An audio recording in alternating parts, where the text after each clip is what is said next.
वृश्चिक लग्न के जातकों की यदि आर्थिक स्थिति के बारे में विचार करें,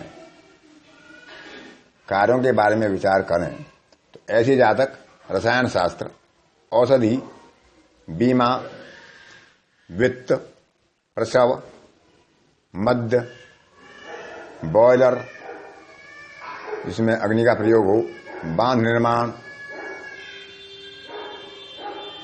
अस्त्र शस्त्र मशीनरी, श्रम विभाग, पेय पदार्थ, जलीय पदार्थ, धातु, खनन, परिवहन और शल्य चिकित्सा जिसमें अस्त्र शस्त्र का प्रयोग हो, लौह का प्रयोग हो, सेना नौसेना की गतिविधियां, ये इनके कार्य क्षेत्र हो सकते हैं। सामान्यतः धन संबंधी मामलों में जातक भाग्यशाली होता है। दाम आदि लगाने में भी इन्हें लाभ होता है, क्योंकि द्वितीय भाव का स्वामी पंचम भाव का स्वामी भी होता है। तो लॉटरी आदि से भी इन्हें, सट्टा जुआ आदि से भी इन्हें लाभ हो सकता है। अंततः इनकी आय वास्तविक होती है। ये जो चाहते हैं उसमें भाग्यशाली होते हैं। वाहन, व्यापार, घर, जीवन साथी, बगीचा, पशुधन आदि जो भी चाहते हैं वो इन्हें प्राप्त होता है। वे जानते हैं कि धन को कैसे प्राप्त किया जाता है, पर वे ये नहीं जानते कि बचत कैसे की जाती है। इसलिए ये अति व्ययी हो जाते हैं, क्योंकि 12वें भाव में शुक्र की राशि है।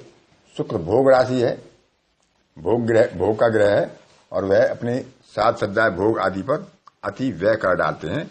इसलिए सामान्यतः बचत की अपेक्षा इनमें कम ही रहती है। पारिवारिक वातावरण के बारे में विचार करें तो सफलता के लिए वातावरण को अहम भूमिका होती है। इनकी अभिलाषा होती है कि किसी भी मामले में जो ये कहते हैं उसे दूसरे लोग बिना किसी विचार के, बिना किसी संदेह के अनुकरण करें, क्योंकि इनको दूसरों पर अपना प्रभाव दिखाने में या उनका स्वामी बनने में प्रसन्नता प्राप्त होती है। दूसरों को नियंत्रित करने में इन्हें आनंद आता है। बिना सुख सुविधा को इनको जीवन अपूर्ण लगता है। अपनी क्षमता से ज्यादा व्यय कर देते हैं। आकांक्षा होने पर कर्ज तक लेकर व्यय कर सकते हैं और उसको पुनः प्राप्ति के लिए प्रतीक्षा करते हैं, फिर कर्ज चुकाते हैं और अपने घर को अपनी इच्छा के अनुसार निर्माण कराते हैं। समान परिस्थितियों में भी वे अन्यों से अधिक सफल और प्रसन्न हो। जब ये मित्रता करते हैं तो अल्पकाल में ही घनिष्ठ हो जाते हैं, लेकिन यदि कोई विवाद होता है तो फिर इनके जैसा कोई शत्रु भी नहीं होता, क्योंकि इसका प्रतीक वृक्षु है, वृश्चिक है। वृश्चिक लग्न वाले जातक बदला लेने में बहुत ही कठोर होते हैं।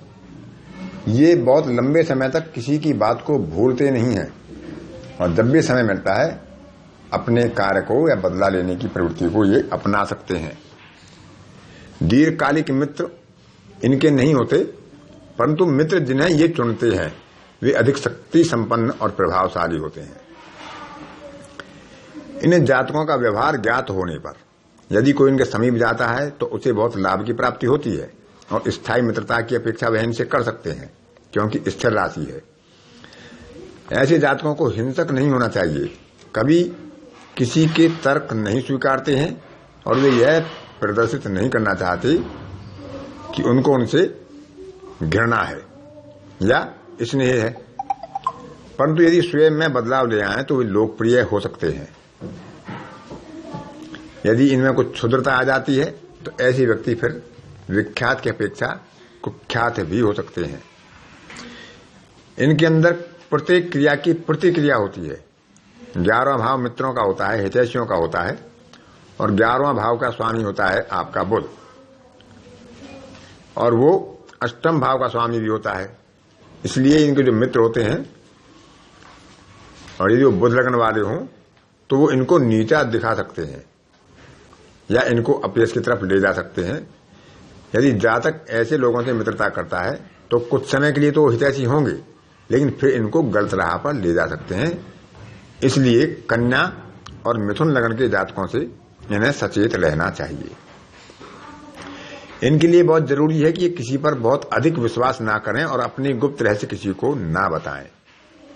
निसंदेह ऐसे जातक महत्वपूर्ण बातों को अपने तक सीमित रखने में सक्षम होते हैं, फिर भी इस पर इन्हें ध्यान देना चाहिए। वृश्चिक लग्न वाले जातकों की मनोवृत्ति मिश्रित होती है। वे प्रेम संबंधों में उत्सुक होते हैं, प्रबल होते हैं, शक्ति युक्त होते हैं, और जब तक उनमें स्थायी प्रेम या आपसी समझ ना हो तो वे विपरीत वर्ग के प्रति सुखद और शांत जीवन प्राप्त नहीं कर पाते। यद्यपि ऐसे व्यक्ति अपनी सामान्य अवस्था में स्वयं को सुखी मानते हैं, प्रसन्न मानते हैं, और यदि वे अपने साथी से प्रशंसा और सम्मान प्राप्त करते हैं तो प्रसन्न भी होते हैं, लेकिन थोड़ी सी नकारात्मक विचार पर ये बेचैन भी हो जाते हैं। यदि इनका साथी इनकी आलोचना कर दे तो ये उसको स्वीकार नहीं कर पाते। फिर भी अपने जीवन साथी को सभी सुख सुविधाएं देकर उसे प्रसन्न रखने का प्रयत्न स्वयं की तरफ से करते हैं, क्योंकि दाम्पत्य के लिए दूसरा, सातवां और 11वां भाव विशेष प्रभावी होते हैं। तो दूसरे, सातवें और 12वें भाव स्वामी गुरु, शुक्र और बुध होते हैं। तो इन तीनों शुभकारी ग्रहों से शासित साथी इनके लिए धार्मिक, ईमानदार और सजग होता है। जातक सामान्यतः सुंदर साथी को प्राप्त करने में भाग्यशाली होते हैं। परेशानी तब आती है जब ये दूसरा, सातवां और 11वां भाव पाप ग्रहों से दृष्ट या इनमें पाप ग्रह बैठे होते हैं। मीन या कर्क लग्न में जन्मे व्यक्ति इनके लिए ज्यादा अनुकूल होते हैं, क्योंकि वे भी जल तत्व होते हैं और इनकी राशि भी जल तत्व होती है। अग्नि प्रकृति की राशियां यदि इनके जीवन साथी के रूप में आते हैं तो ये उन्हें भी शांत कर देते हैं, क्योंकि मंगल द्वारा शासित है यह राशि और जल तत्व की राशि है, कीट राशि है। आत्म नियंत्रण में और दूसरों को नियंत्रित करने में ये सफल होते हैं। अब इनके संतान भाव के बारे में विचार करें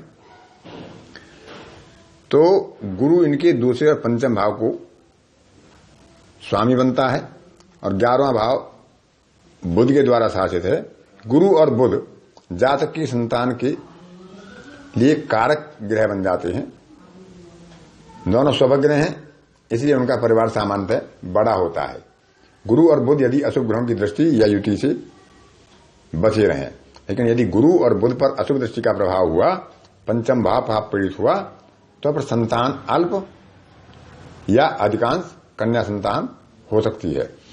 सामान्यतः गुरु दूसरे, 5वें भाव का स्वामी और 11वें भाव का स्वामी ये परिजनों की संख्या को उचित मात्रा में वृद्धि या उचित मात्रा में कमी दर्शाते हैं। लेकिन इनकी संतान बुद्धिमान होने के साथ साथ भाग्यशाली भी होती है, क्योंकि तीनों भाव शुभ ग्रहों के स्वामित्व में आते हैं। समय के हिसाब से देखें तो रविवार, सोमवार, मंगलवार और गुरुवार इन्हें सफलता दिलाने वाले होते हैं। रविवार तो भाग्यशाली होता ही है, सोमवार को इन्हें उत्साह की अधिकता रहती है। शुक्रवार इनके लिए सामाजिक सफलता और बैंकिंग स्थिति या वित्त की स्थिति की हानि को दर्शाता है, उसमें व्यय की अधिकता हो सकती है। बुधवार मित्रों द्वारा चिंता, मित्रों द्वारा ठगी या धोखा या विश्वासघात को सूचित करता है। शनिवार इनके उत्साह की हानि करता है। तो ये कुछ अपना प्रबंधन इस प्रकार कर सकते हैं कि रविवार के लिए शुभ है तो प्रभावशाली लोगों से भेंट वार्ता रविवार को करें। कोई इन्हें स्पर्धा करनी हो, योग्यता प्रतियोगिता करनी हो, तो मंगलवार इनके लिए बहुत शुभ होता है। और ऐसे समय जब इनके शुभ दिन जो हैं, उस दिन नक्षत्र भी उसी के स्वामी का हो, तो वह दिन इनके लिए उस क्षेत्र में बड़ा ही सफलता प्रदान करने वाला होता है। जैसे किसी प्रभावशाली व्यक्ति से मिलना है रविवार को, और रविवार को ही सूर्य का नक्षत्र कृत्तिका हो या उत्तरा फाल्गुनी हो, तो उत्तराषाढ़ा हो, तो इनकी सफलता बहुत ही प्रबल और निसंदेह हो जाती है। शुभ रंगों में पीला, लाल, नारंगी और क्रीम कलर इनके लिए अच्छा होता है। विवादग्रस्त की स्थिति में इनके लिए पीला पुखराज धारण करना शुभ होता है। मानिक भी धारण कर सकते हैं, वो आपको सफलता दिलाने में सहयोग करता है। उच्च शिक्षा प्राप्त करने के लिए या विदेश जाने के लिए इन्हें मोती धारण करना चाहिए, वो इनके लिए भाग्य का पत्थर है, वो भाग्य वृद्धि कराता है। जीवन वृत्ति में अपने कार्यों में सफलता के लिए लाल और नारंगी रंग का उपयोग ये कर सकते हैं। नीला और शुद्ध सफेद और हरे रंग के उपयोग से इन्हें बचना चाहिए। शुभ अंकों में इनके लिए 1, 2, 3, 4, 7 और 9 होते हैं। 5, 6 और 8 अंक का इनको निषेध करना चाहिए।